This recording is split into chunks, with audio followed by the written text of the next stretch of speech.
world. This is the Know Your Place podcast, episode 24. On this week's episode, I'm going to talk about politics inherent to a region.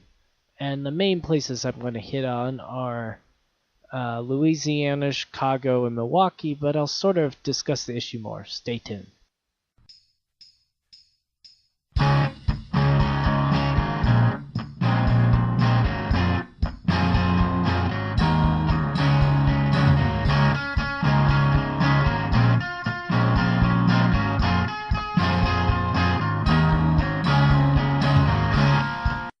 And we're back. So on this week's episode, because I always like to try and be somewhat relevant with my podcast, I thought I'd talk about politics distinct to a region, or sort of like places where politics really stand out. There's like a certain characteristic in areas known for politically. And on this week's episode, I start with some kind of like breaking news, although if you follow my personal Facebook account, it's already blown up. But this Sunday, yesterday, a Chicago mayoral candidate by the name of Willie Wilson was caught handing out money to people who could be potential voters at a church.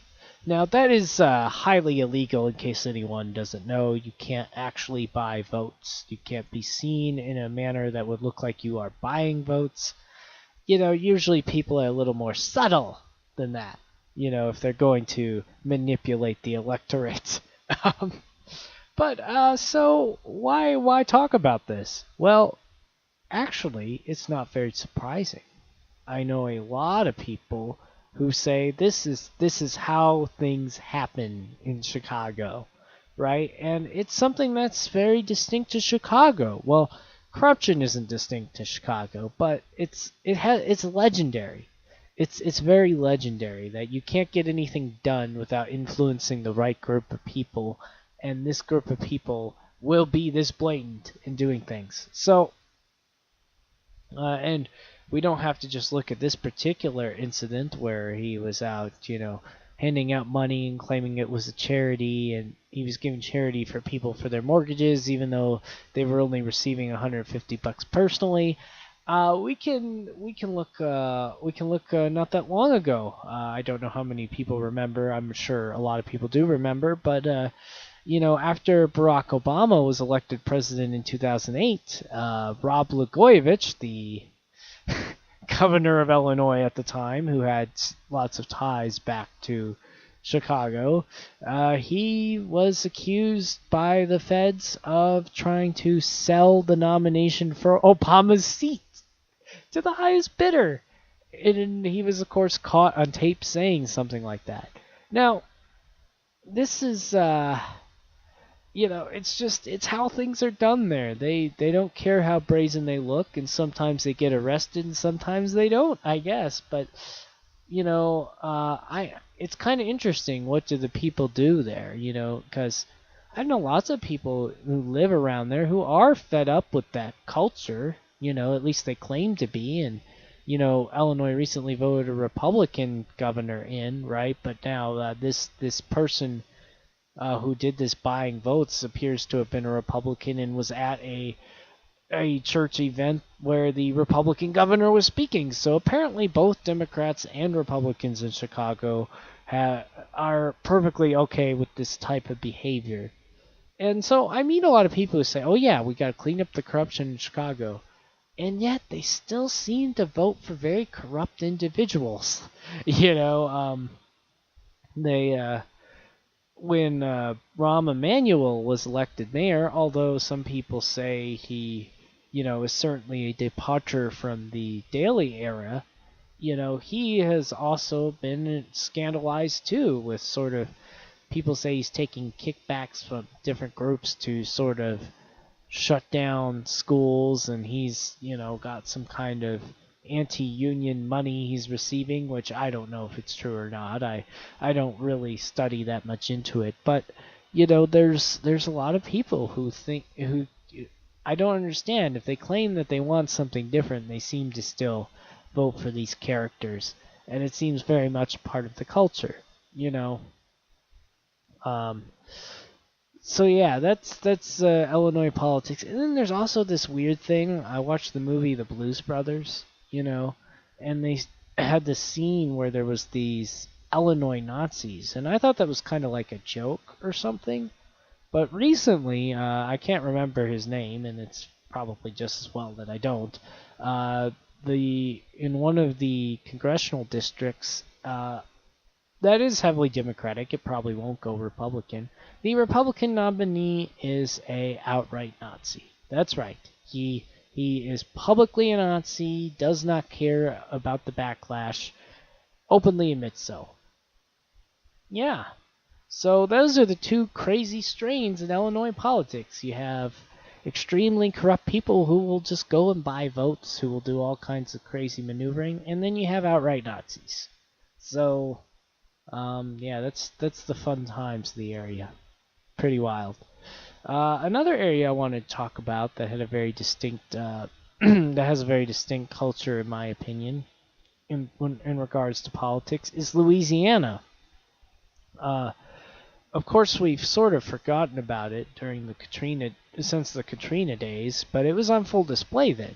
There was a Democratic mayor who actually supported President Bush in some ways, and the Republican Bobby Jindal that was running against Dean Blanco, and she was a Democrat, and she saw that as an insult, right? And some people say that's why New Orleans didn't get as much help as it could have during Hurricane Katrina, was because the state actually dragged its feet intentionally. Now, there's not a lot of proof of this, but it is kind of a wild theory and a wild concept to think of.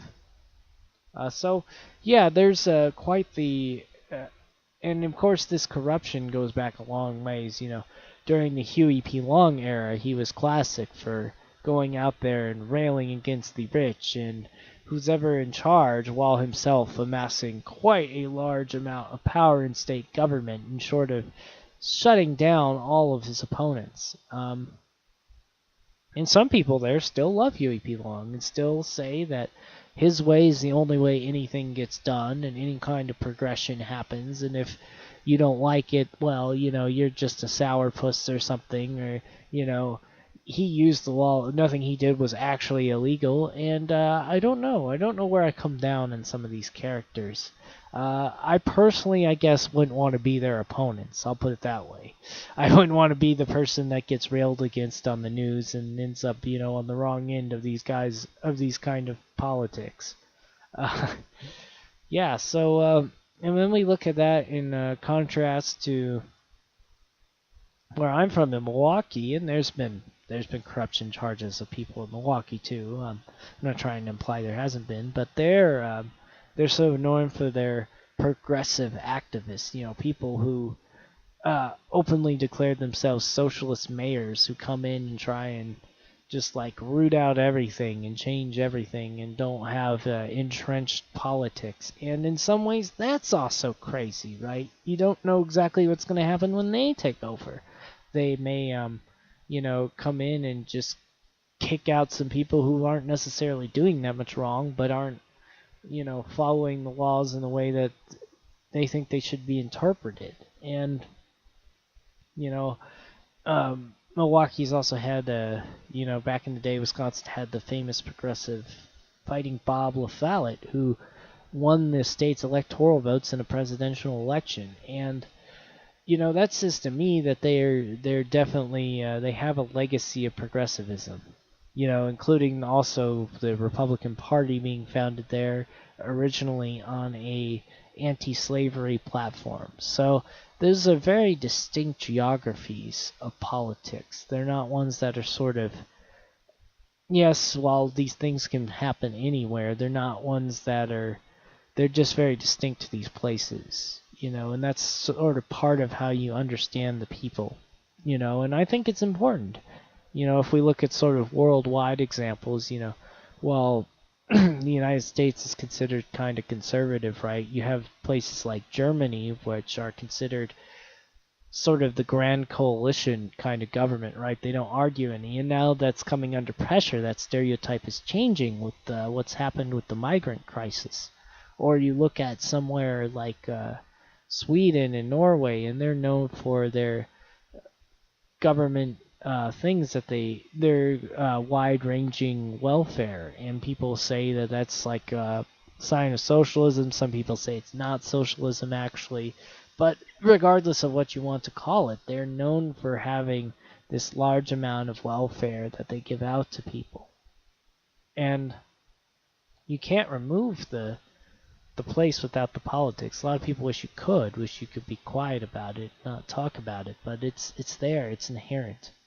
Another interesting place is the United Kingdom. They're going through this thing with the Brexit, but it's deeper than that. That's just a surface issue there. There's this long-standing fight, I think, England has of this identity of whether or not it's actually pro the Labour Party or not. And that's the Conservatives are the alternative, but it's just interesting because the Conservatives themselves are not quite the same as the American Republican Party in a lot of ways. They don't quite lean that far in that direction, whereas Labor actually has a tradition in some ways of being pro nationalism, but they're at odds with this nationalism because of the way they were reformed under Tony Blair, and it's all a big quagmire, right? And I think deep down the UK is known at its roots for having some form of nationalism and we make Britain work kind of attitude. And neither party, the leadership in either party, doesn't seem to want to represent the identity of the British people, which is very, very strange. Most of the time, eventually, you have to represent the people in some way. Like even though Le Pen lost in France, most French people, I would say, feel like Macron at least, somewhat represents their values of being French. Or most German people have agreed with Merkel all these years, say she represents what Germany looks like to them. So it's very strange to me to see both parties in England sort of reject the what we consider the British, we make Britain work, England strong, England versus the world attitude. It's very odd. I don't know how to describe it. And then conversely, you look at Canada, which was sort of always known for being the get-along types. They're not really aggressive types. We're just this nice little place, sunshine and roses. And because Trudeau, I think, doesn't want to be bullied around by these other countries, and probably rightly so, he's taken a more Canada-first attitude than I think a lot of people expected. That's not what we think of as Canada. We don't think of them as the Canada first kind of people, but Trudeau seems to be rocking it, and I don't know, maybe it'll pay off for him. So yeah, those are distinct things we sort of see in the culture, and I'll sort of sum this up again. So when I look at Chicago, they have a distinct sort of, I don't know how to describe it, a mafioso mentality. We're gonna bully the other people down, and the entrenchment will win, and we're gonna come out and just buy votes, I guess. And when I look at Louisiana, they still have a constant struggle, battle royale between Baton Rouge and New Orleans, and the New Orleans people were anti. They're both groups seem to be somewhat corrupt, but the New Orleans people were, anti Huey P. Long, and Huey P. Long, of course, he really made Baton Rouge into the power center of Louisiana. So that'll probably exist for the rest of the time. And then when I look at Wisconsin, its legacy is almost, perhaps a little bit too much aggressive tone and changing things and being progressive. But it's worked out mostly okay for all these years. Whenever a new paradigm shift comes in, it seems like they tolerate it okay. And then when I think of sort of internationally, I think of, I think of Germany being the grand coalition government, and it'll be interesting to see what happens when that Grand Coalition finally explodes. And I do think of the Scandinavian countries as being a place where welfare is considered a very important thing. And the UK, I think, is struggling with the fact that they don't have any leaders that are UK first, even though their electorate feels that way. And then it's really weird to see Canada become Canada first. They didn't used to be that way. Kudos to them. Maybe their country will be better now that they have a Canada first type of leader. Anyway, let me know what you all think. Is there politics new year that you think are inherent to that area? Let me know. Peace. Check out the Know Your Place podcast on SoundCloud at soundcloud.com/knowyourplacepodcast, all one word, or on Facebook at facebook.com/knowyourplacepodcast, all one word. And we will be coming soon to YouTube and iTunes, and maybe another social media platform near you. Special thanks to my wife, Sarah, and Jay Graff for the riff.